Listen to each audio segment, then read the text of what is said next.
Jadi aku main cuma nonton Milan. Dia cuma luarnya muda, dalamnya tua gitu. Anjir.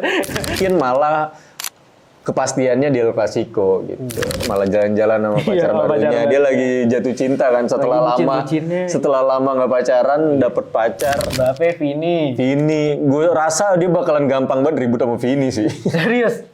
Kemungkinan besar ya? Gue rasa Madrid menang sih. Madrid menang? Del Clasico. Pasti. Apalagi tanpa Mbappe kan. Iya tanpa Mbappe. Tapi gue rasa Munchen bakalan menang sih di Allianz Arena sih. Terawangan. Yang berat sih. Ini gila sih ini match. Extra time.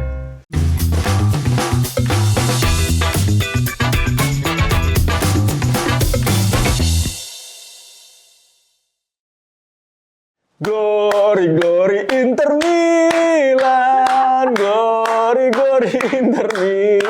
Happy banget ya. Glory, glory Inter Milan. Inter Milan campione. Full episode deh nyanyi. Puas banget dia. Gila. Kita bahas setan merah, tapi ada dua hasil yang berbeda nih guys. Iya benar. Ada setan merah yang menang dari rival abadi. Ada juga setan merah satu lagi yang harus tertunduk lesu. Udahlah kalah. Musuh tetangganya juara. Di hari yang sama. Langsung aja kita bahas soal Manchester United dan AC Milan yang beda nasib. Kita bahas MU dulu kali ya. Boleh. Liga Inggris dulu dong. Liga Inggris dulu. MU berhasil menang 3-2 di Old Trafford dari rival abadi mereka Liverpool. Di awal babak cukup meyakinkan. 2-0 langsung. Tapi di babak kedua dibalas juga langsung 2-2. Tapi gara-gara kesalahan, dua blunder, satu Ahmad yang salah passing, satu lagi Saint Lamens yang bikin fatal sih itu, blunder fatal. Jadinya mampu dimanfaatin juga sama Liverpool. Tapi secara overall emang MU bagus banget. Layak menang sih. Dari segi main jauh lebih baik daripada Liverpool sih kalau menurut gua. Benar. Setuju. Dan juga yang harus kita highlight adalah penampilannya Kobbie Mainoo sih. Bagus banget. Dia game changer banget. Dia gol penentu kemenangan. Abis perpanjang kontrak juga. Mungkin ini jadi statement lah buat Kobbie Mainoo. Under Carrick dia benar-benar berkembang begitu baik. Tapi masalahnya ya tantangannya di musim depan dengan tidak adanya partnernya Casemiro kayak gimana. Ada orang baru nanti. Apakah ada orang baru yang bisa jadi tandem dia dengan baik? Jadi ya kita lihat nanti. Sesko tuh kenapa diganti ya? Cedera ya? Atau emang diganti aja? Gue pas awal babak kedua sempet mungkin karena ada golin kali. Iya makanya tapi cepetan kan. Di berapa menit? 46 kan? Cepet apa banget, langsung diganti babak kedua ya dia? Siapa yang masuk? Iya langsung diganti kan? Iya langsung ganti Ahmad Diallo. Iya Ahmad mau blunder. Ya tapi itu menang. Iya. Yang penting menang lah.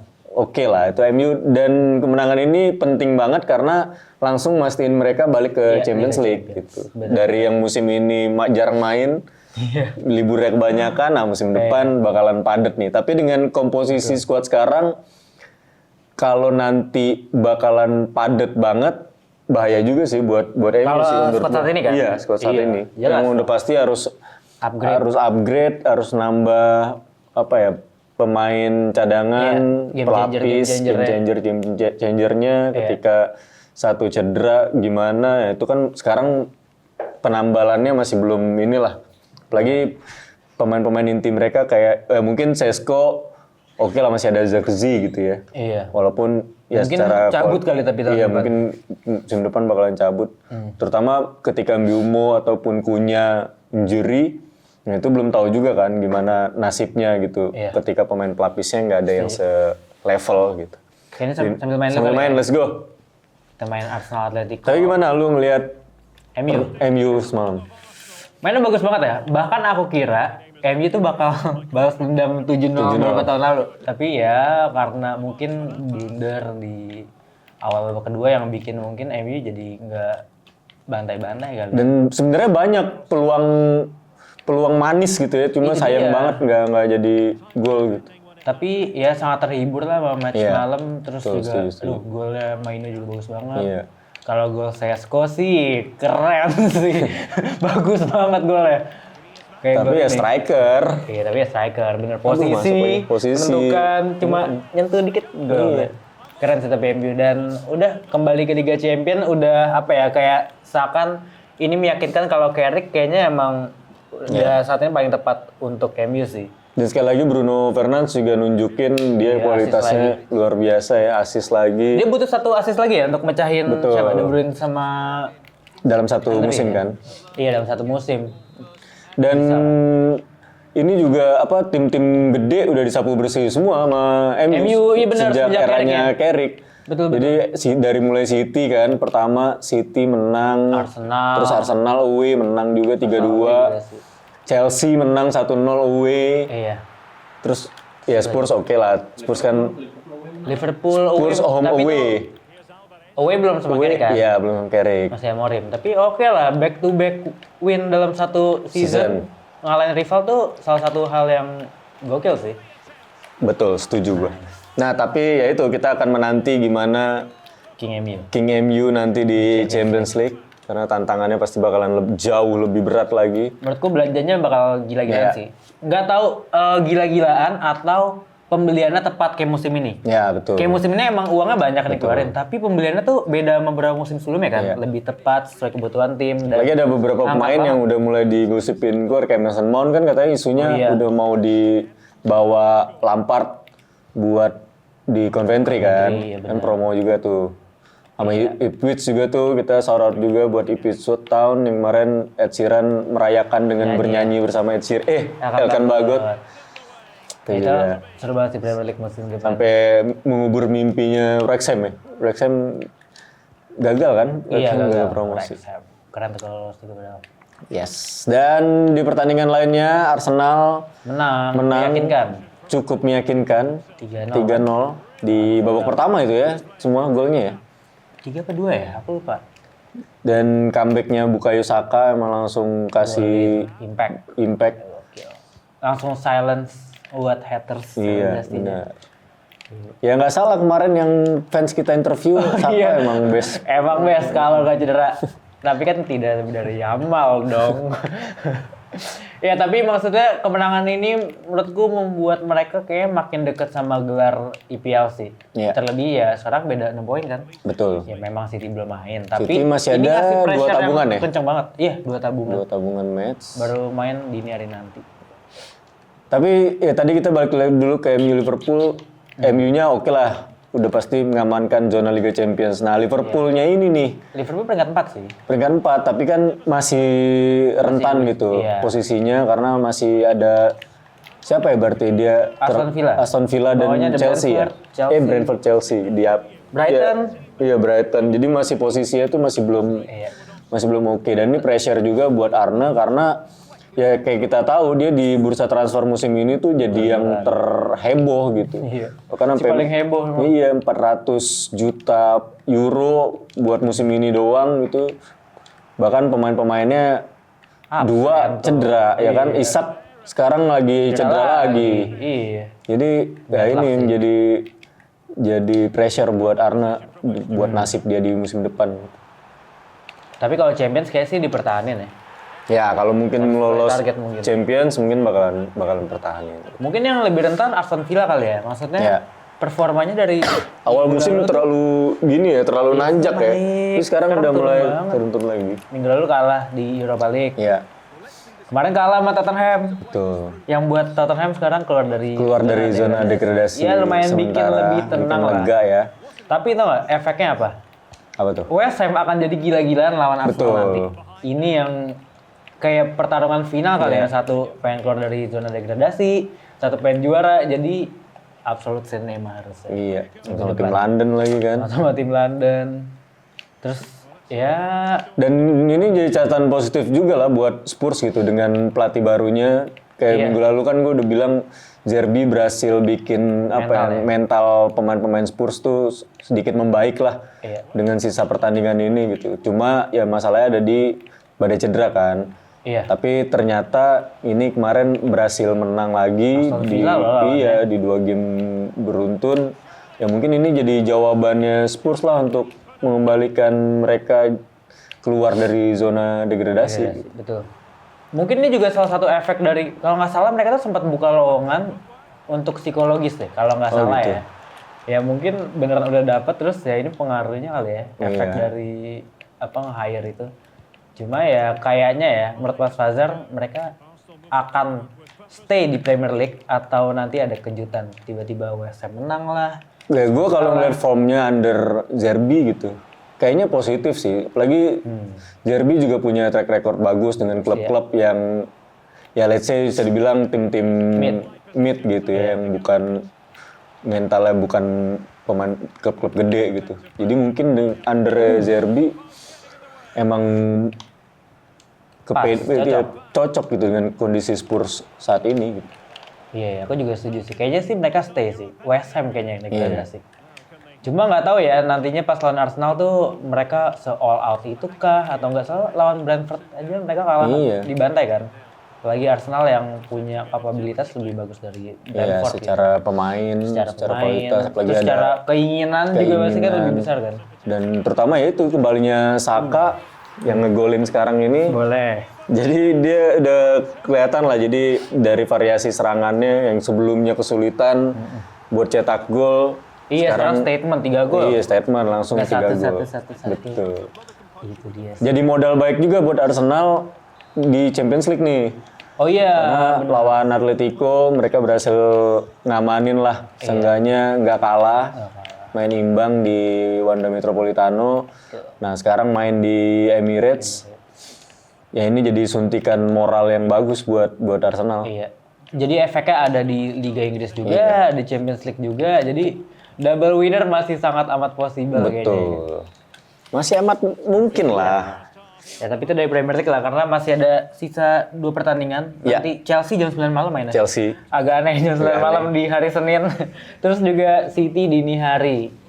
Oke, selanjutnya kita akan Kalau yang ini nih. terbang dulu dari Inggris ke Italia karena ada tim yang merayakan juara. Oh iya benar. Tapi sebelum itu kita bahas saudara tetangganya AC Milan yang dipermalukan oleh Sassuolo 2-0. Kalau aku gampang alasannya. Apa? Sassuolo ini semua fans Milan atau Serie A pasti setuju. Apa tuh? Sassuolo itu kryptonite Milan. Selalu jadi Dari ini ya. tahun 2013-2014. Oke. Selalu. Dari Berardi muda sampai tua, sampai kemarin masih golin. Gila. Jadi emang pasti kalah. Udah terima aja. Kan emang kayak gitu, yang menang diam, yang merayakan.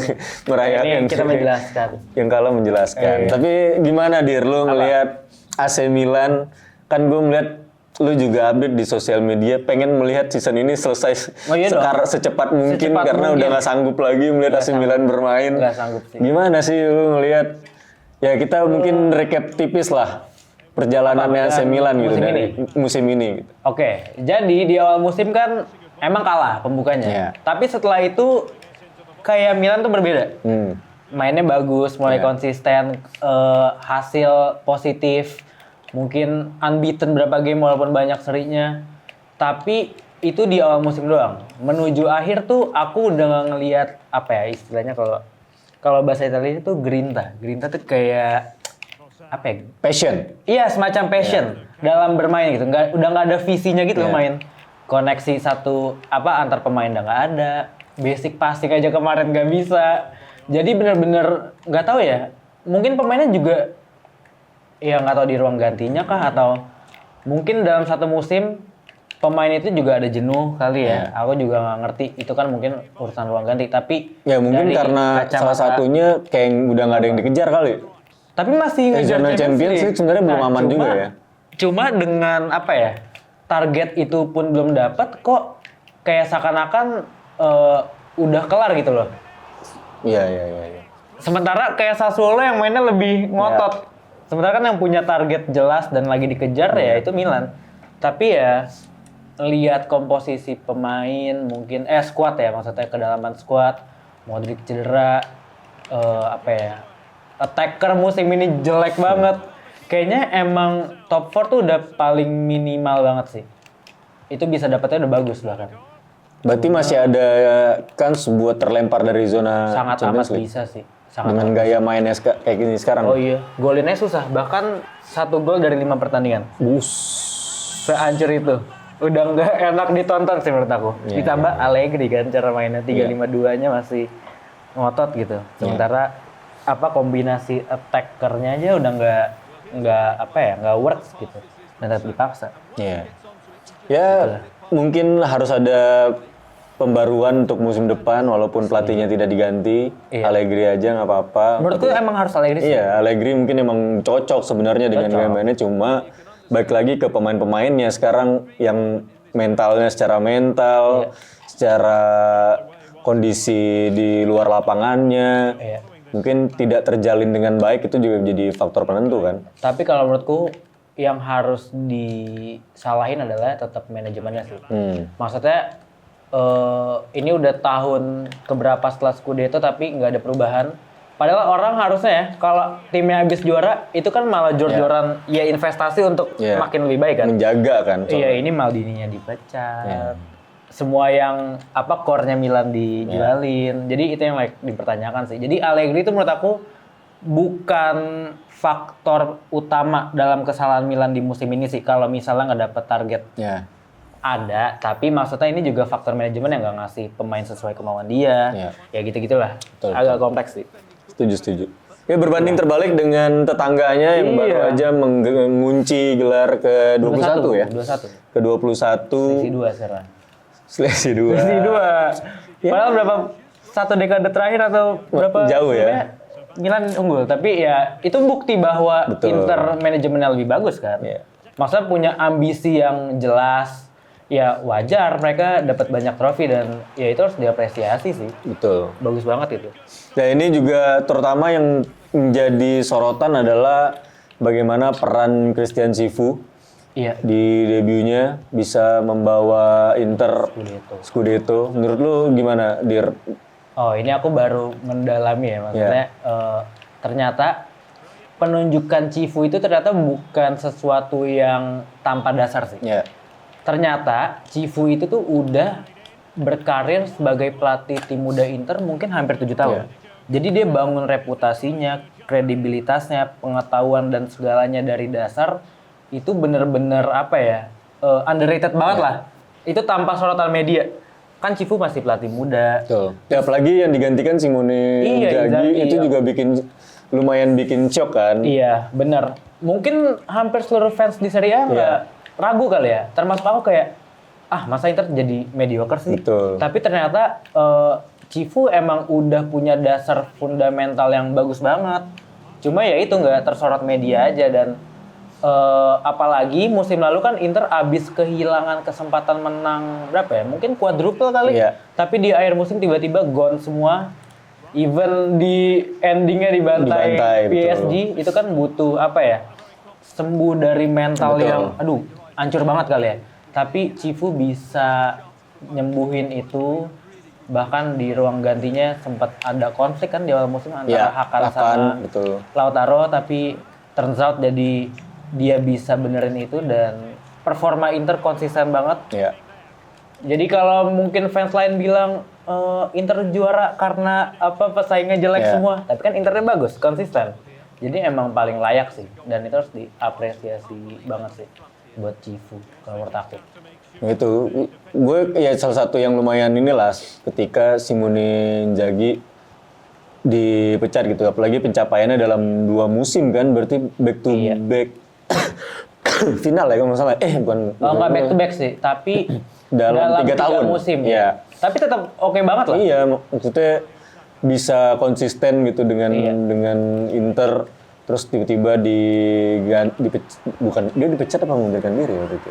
Pokoknya diganti ya. Iya, pokoknya diganti. Itu kan lumayan salah satu kabar yang mengejutkan gitu. Tapi ternyata Christian Cifu bisa mempertahankan legacy itu gitu. Nggak bikin drop langsung ke keluar dari zona Liga Champions misalkan. Tapi masalahnya awal aja dropnya. Iya, tapi masalahnya ini kan musim pertama gitu. Kita udah lihat di beberapa liga lain, beberapa pelatih juga melakukan hal yang sama gitu. Contoh nyata ya Arne kan. Di musim pertamanya setelah menggantikan Klopp, dia bisa mempertahankan legacy itu gitu. Benar. Tapi di musim keduanya Nah itu yang jadi Iya, ujian besar kan. benar. Sekarang justru malah susah payah buat nembus zona Liga Champions. Gitu. Iya. Bahkan di awal-awal tersingkirnya jauh banget gitu Betul. jadi tim papan tengah gitu. Iya. Nah ini yang bakalan jadi apa ya? Pertanyaan ataupun yang ditunggu-tunggu oleh fans, terutama fans Inter Milan, di mana Sifu di tahun keduanya gitu, di musim keduanya, apakah emang dia memang sekompeten itu untuk memegang tongkat estafet ini dari Inzaghi gitu, atau emang ya ini emang karena situasi ruang gantinya mungkin masih dengan komposisi dia nggak banyak ngerubah dari segi strategi atau taktik dan lain-lain gitu ya. Bisa jadi, tapi menurut aku kan emang nonton Ya kalau Serie A ya. dia emang Serie A. Jadi aku main cuma nonton Milan. Dia cuma luarnya muda, dalamnya tua gitu. Anjir. Iya, maksudnya aku ngeliat emang beda banget sama permainan Inzaghi sih. Maksudnya kayak Inzaghi tuh salah satu yang aku perhatiin adalah pergantian pemainnya tuh cukup monoton. Ya. Kayak kita tuh hafal Inzaghi akan ganti ini menit segini, tapi kalau sama Cifu yang aku lihat sih Lebih dia fleksibel bisa, dia berani ganti pemain yang enggak itu aja sih. Kayak mainin pemain muda juga. Nah mungkin itu yang jadi pembeda, dan aku kayak cukup yakin kayaknya Cifu ini yang cocok untuk jangka panjang Inter sih. Kalau menurut aku, tapi ya nggak tahu ya. Mungkin bisa juga kalau sesuai ketakutan kayak tadi ya. Iya. Karena contoh kasusnya kan ada gitu, dan nyata kan di musim ini. Tapi nggak tahu ya, kalau di Serie A sih harusnya stabil sih. Mungkin kayak persaingannya nggak seketat di Premier League juga kan. Ya berarti Inter masih bahkan bisa mendominasi khususnya Serie A dalam beberapa musim terakhir ya? Sangat-sangat bisa. Apalagi kalau punya manajemen yang ambisius sekali. Sangat-amat bisa banget sih. Oke, selanjutnya Apalagi kita itu? akan bahas soal La Liga sedikit ya. Dikit aja ini karena nggak terlalu... Banyak dong. Oh, banyak apa minggu depan aja. Iya, nggak terlalu penting ini karena... Tenang, roda itu berputar. Jadi minggu depan saya akan menyanyi Barcelona juara. Jadi sebenarnya Barcelona bisa memastikan gelar juara ketika El Clasico, jadi dapat gelar Warner, tapi karena Madridnya juga menang nih semalam melawan Espanyol, itu sedikit menunda, mungkin malah kepastiannya di El Clasico gitu. Itu lebih menyakitkan Lebih sih. menyakitkan sih, Iya. karena aku udah merasakan Iya 2 kan. tahun lalu. Inter Itu itu dia. di derby. Itu salah Walaupun satu mainnya di Camp Nou ya, bukan di Bernabeu Iya, gitu. Kalau tapi Bernabeu tetep mungkin kan. lebih sakit hati lagi tuh. Oh iya, lebih sakit hati lagi. tapi ini Cuma mah tetap di- aja kan. Tetap aja. Tapi udah siap mental. Ya siap-siap aja ya kalau melihat kondisi Real Madrid saat ini, apalagi isu-isu ruang ganti makin ini lagi Oh iya, ada kasus lagi sih tuh. iya ada gosip-gosipnya katanya Dalam itu apa banyak Arbeloa pemain yang nggak terima karena Mbappe kan bilangnya cedera, Iya, tapi malah liburan. malah liburan ke Italia, katanya melakukan penyembuhan lah. Iya. Recovery di Itali, tapi malah jalan-jalan sama pacar Iya, sama barunya. pacar Dia lagi jatuh cinta kan setelah Lagi lama bucin-bucinnya. setelah lama nggak pacaran dapet pacar. Jadi Dan pacar bukan sembarangan loh. Itu Betul. salah satu yang dia pengen iya, itu dia dari udah dulu. ngefans banget dari Iya, dulu, dapet wajar lah gitu. Jadi bucin banget. Terus Makanya- ada masalah ruang ganti apa lagi? Kayak itu bukan itu doang kan? ya beberapa Apa gitu pemain tuh kayak Ceballos Iya. itu katanya Udah out ya? emang udah bakalan out karena berseteru lah, ribut dengan Arbeloa. Jadi beberapa pemain tuh kayak Carreras juga beberapa kali udah lebih banyak dicadangin juga dari Arbeloa. Terus juga ada Carvajal juga katanya ribut, tapi Carvajal juga udah tidak akan diperpanjang kontraknya. Jadi musim ini bakal jadi musim terakhir Carvajal. Wow. Makanya itu bakalan ini lumayan, apalagi isu-isu Jose Mourinho. Oh Ya kita tahu Jose Mourinho waktu di Madrid pun juga ada intrik-intrik Iya. yang sama gitu di ruang ganti. Bahkan ketika isu Mourinho dikaitin dengan Real Madrid, Iker Casillas yang waktu itu sempat berseteru sama Mourinho update kan di X popcorn gitu, Iya, dia siap sinema watching gitu aja ya. gitu. Jadi ya kita menantikan lah apakah emang, kalau kata beberapa media kan Fabrizio juga bilang Mourinho tuh jadi nama utama yang diinginkan oleh Perez gitu. Nah makanya apakah nanti emang Mourinho adalah jawabannya, karena ya kita waktu itu Ancelotti balik lagi juga sempat diragukan kan. Benar. Ah Ancelotti lagi, Iya, habis udah, ya kali. mainnya begini-begini doang. Tapi ternyata 2 Liga Champions Iya. gitu. Nah makanya ketika Mourinho apakah akan kayak gitu juga, ya Tapi dikit aja deh, aku agak penasaran. Menurut kan Solskjaer fans Madrid nih, mendengar isu itu, respon pertamanya apa? Mourinho lah, maksudnya yang mungkin buat sebagian orang atau sebagian fans itu mungkin dia udah habis gitu di era modern. Ya kalau gue secara persona Personanya Mourinho gue suka. Oke, Belak-belakan dia apa passionate, apa kalau di pinggir lapangan intimidating musuh gitu. Iya. Itu gue suka. Sampai muncrat saking semangat. Emang ya, nggak nyadar aku. Itu bikin gue apa ya kayak suka gitu ngelihat pelatih yang kayak gitu. Jadi dia bikin pemain-pemain juga dari segi kepedeannya juga tinggi gitu. Karena pelatihnya juga kayak gitu. Iya, Zlatan versi Iya, versi pelatih. Tapi ya itu apakah dia bisa menghandle pemain dengan ego segunung ini gitu. Mbappe, Vini, gue rasa dia bakalan gampang banget ribut sama Vini sih. serius? Kemungkinan besar ya? Bisa. Makanya ya kita lihat lah. Cuma gue di satu sisi ya siapa lagi pelatih yang available, gitu. Gue sih pengennya mungkin dibanding Mourinho gue lebih pengen Jurgen Klopp. Iya. Gue lebih suka gitu ngelihat Biggest dream. Jurgen Klopp itu salah satu impian gue gitu. Klopp mati di Madrid. Cuma kan ya nggak ada pendekatan ke Klopp juga. Klopp juga dan agennya juga udah bilang belum ada obrolan apa-apa. Lebih isunya sekarang ke Mourinho. Jadi ya udahlah. Ya we'll see lah. Optimis tapi ya Mourinho. Ya 50-50.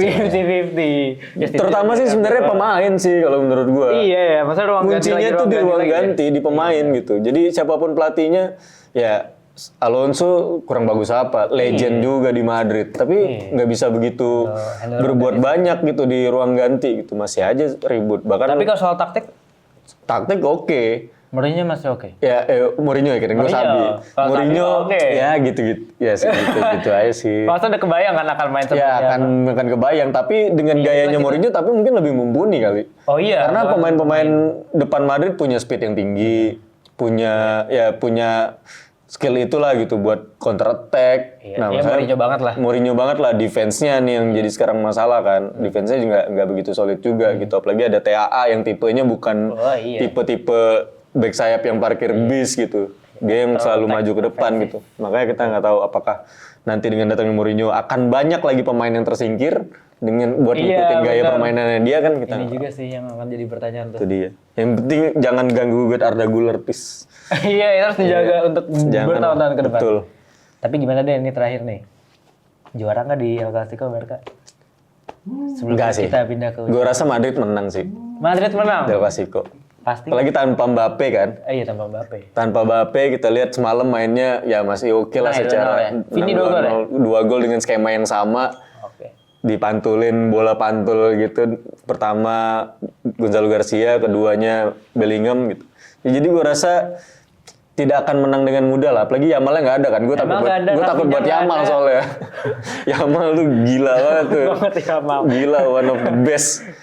Jadi kalau nggak ada Yamal, ya gue masih pede lah. Pede dikit lah ya. Kayak lawan City, Madrid tanpa Mbappe. Oh iya, lihat tuh bisa. Betapa gilanya kan. Berarti berangkat sama Valverde nih? Iya, Valverde ataupun Vininya mungkin malah jadi ngambil kesempatan buat ngambil sorotan gitu. Step up ya dia biasanya. Iya. Jadi ketika nggak ada dua matahari di lapangan yang egonya sangat tinggi dua matahari. Gue rasa ya Vini mungkin bisa ngambil peran itu sih. Berarti menang. Nggak juara di El Clasico? Enggak. Dia tetap juara La Liga tapi nggak tapi jangan di El Clasico. Jangan kita tunggu di minggu depan. Sekarang kita masuk ke preview leg kedua. Champions League. Ini udah singkat aja PSG Munchen. Nah ini gila sih. Aku nggak bisa nebak kan? Ini nggak bisa nebak sih. Tapi gue rasa Munchen bakalan menang sih di Allianz Arena sih. Terawangan. Yang berat sih. Ini gila sih ini match. Extra time. Ya itu bisa extra sih. Time. Enggak, at least ini deh. Banjir gol lagi. Iya. Kayak ini mirip Inter Barca beberapa tahun lalu tuh. Leg 1, leg 2 sama. Tapi yang lolos kayaknya sih emang Munchen ya? Aduh, nggak tahu aku sumpah nggak bisa nentuin loh. Karena PSG-nya juga ya mungkin kalau adu penalti menang Munchen. Oh iya, kalau penalti Munchen. Mungkin Munchen menang ya. Iya, tapi kalau 90 menit ya ini susah sih ditebak sih. Bener susah kan? Sih. Iya. Kalau yang Arsenal Atletico sih masih bisa diprediksi. Ya, gue rasa Arsenal masih bisa lah. Iya, kayaknya lolos sih. Ya kayaknya lolos. Kayaknya lolos ya. Lolos Arsenal. final sih. Tapi Atletico udah istirahatin semua pemainnya loh. Mereka pengen all out itu. Iya juga sih ya. Nggak tahu deh, tapi Julian Alvarez udah bisa main atau belum ya? Nih ya kemarin sempet Cedera di leg 1. Cuma nggak tahu ya. ini susah sih. Susah kan? Yes, gila. Susah kan? Coba Aku sih kita minta sekarang bantuan sih di komen kita sih. lempar di komen aja nih Siapa yang gimana bakal lolos? menurut kalian PSG Munchen dan Arsenal Atletico. Dua-duanya sulit tebak sih ini emang. Kayak imbang ya, tapi dalam Iya. segi defense. Iya, Yang satu kayak- segi attack. Dengan dua tipe yang berbeda, dua tipe match yang berbeda tapi sulit ditebak gitu. Gimana menurut kalian siapa yang bakalan Aku bingung sih. lolos PSG Munchen atau dan Arsenal Atletico siapa yang Aku sih akan minta bantuan ya, sumpah aku nggak tolong bisa. tulis di kolom komentar. Tolong. Oke. Oke, itu aja untuk episode kali ini. Gue minta maaf juga sekali lagi karena gue cuma menang 5. Nggak 7. lagi. Jadi- Makin minggu berkurang. Oh kemarin yang episode spesial Belum tayang. Oh, iya, belum tayang. Belum tayang. 6 kan, tapi 6 gol. Kebobolan Oh gue. iya, kebetulan 6. Sekarang 5, makin dikit. Jadi ya kita ketemu di episode selanjutnya. Kita lihat hasilnya akan seperti apa. Di episode Barcelona menang juara. Kalau juara aku pakai Bye-bye. baju Barca. Sampai ketemu di episode selanjutnya. Baju Barca siap dipakai.